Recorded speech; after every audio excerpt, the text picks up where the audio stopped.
How are you. Hello दोस्तों, civil structure tech Guruji में आपका स्वागत है। सीएसटी टेक गुरुजी फिर से आपकी सेवा में हाजिर है। आज का टॉपिक बहुत ही इंटरेस्टिंग टॉपिक है, जिसमें मैं आपको बताऊंगा कि multi storey building some time क्यों फेल हो जाते हैं। Why the multi storey building are failing some time in the earthquakes. तो दोस्तों, शुरू से लेकर अंत तक वीडियो को जरूर देखें। मल्टी स्टोरी बिल्डिंग या हाई राइज बिल्डिंग हो या स्काई स्क्रेपर्स बिल्डिंग हो, इसमें हमारे दो lateral forces due to wind loads and due to earthquake frequencies vibrations, इसमें दो हमारे जो फोर्सेस होता है लैटरल, जो बिल्डिंग के फाउंडेशन पे लगती है, काफ़ी बिल्डिंग को नुकसान पहुंचाती है।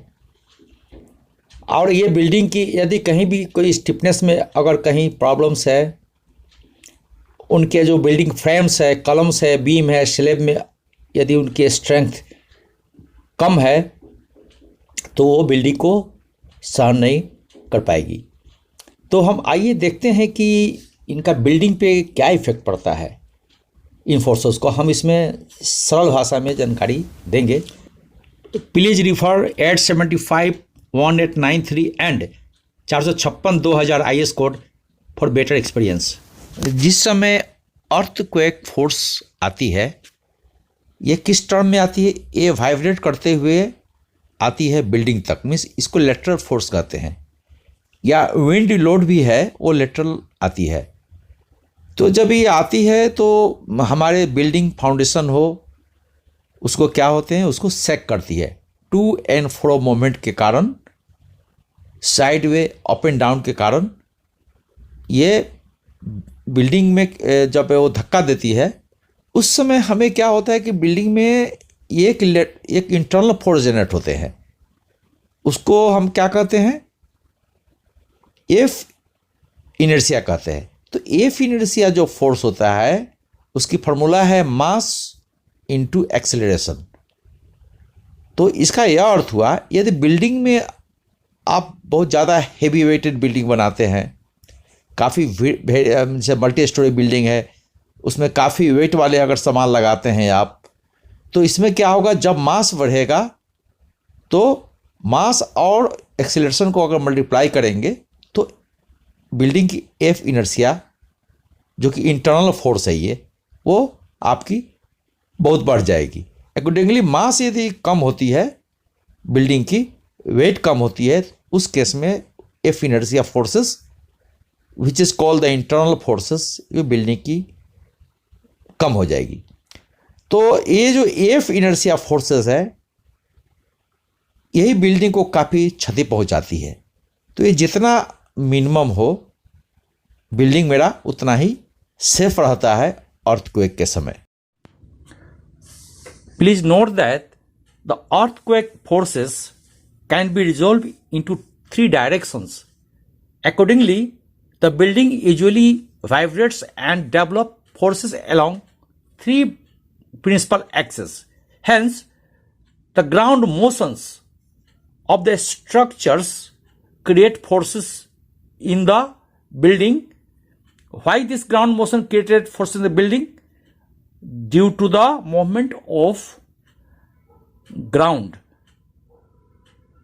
itself due to earthquake forces. तो बिल्डिंग में हमें जो अंदर की जो एक इंटरनल फोर्सेस जनरेट करती है due to displacement created by the force generated due to F inertia, ये बिल्डिंग को बहुत हमें क्षति पहुंचाती है।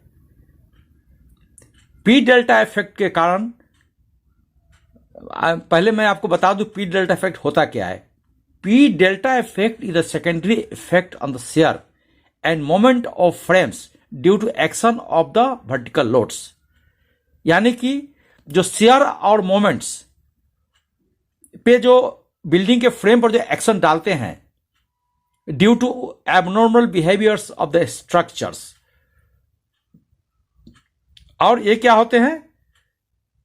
Interacting with the lateral displacement of the building during the time of earthquakes. तो ये पी डेल्टा इफेक्ट होती है। पी डेल्टा इफेक्ट में हम देखते हैं कि बिल्डिंग अपने पोजीशन से डिफ्लेक्ट करके राइट साइड की ओर चली जाती है, जैसे फिगर में आप देख रहे हैं।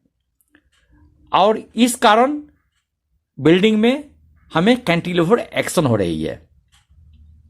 जब भी कैंटिलीवर एक्शन होते हैं तो जितने हमारे लोड्स हैं और जो भी ट्विस्टिंग मोमेंट्स है और टर्निंग मोमेंट्स, ये सभी जैसे कैंटिलीवर बीम में क्या होती है, सभी सपोर्ट पे जो भी शियर है, जो भी बेंडिंग मोमेंट है, सारे सपोर्ट पे आकर कंसंट्रेट होती है। तो इसी तरह during the earthquake due to P delta effect, ये सभी फोर्सेस आकर के हमें सपोर्ट पे कंसंट्रेट होते हैं। यदि ये support ductility of the structure is not capable to withstand the that types of forces generated due to seismic region, तब क्या होगी, ये जहां से भी कमजोर होगी वहां वो फेल हो जाएगी। तो इस तरह से हम देखते हैं कि कॉलम ब्रेक हो जाते हैं क्योंकि वो डिफ्लेक्शन लेने की क्षमता उसमें होती नहीं है।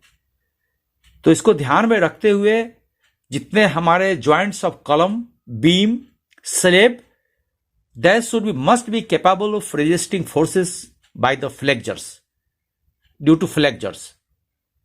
एंड हमें स्पेशल प्रोविजन देना है according to the IS code 4326, IS code 13920 and SP 6/6, क्योंकि डक्टाइल बिहेवियर अगर जितनी बिल्डिंग में अच्छी होगी उतना ही वो अर्थक्वेक के समय वो ज्यादा सक्षम होगी कि वो अर्थक्वेक फोर्सेस को झेल जाए। इसके अलावा बिल्डिंग का एस्पेक्ट रेशियो भी काफ़ी फ़र्क पड़ता है। यदि बिल्डिंग की length and breadth and height and breadth ratio, that is the aspect ratio, अगर बिल्कुल 4 के अंदर है तो बिल्डिंग अच्छे से बिहेव करती है, बट 4 के ऊपर जाने से प्रॉब्लम आती है अर्थक्वेक के समय। तो इसके लिए हम एक अलग वीडियो बनाएंगे जिस पे एक्सेप्ट रेशियो के बारे में डिस्कस करेंगे। तो इसी के साथ दोस्तों अगले वीडियो में फिर से मिलते हैं। Thank you.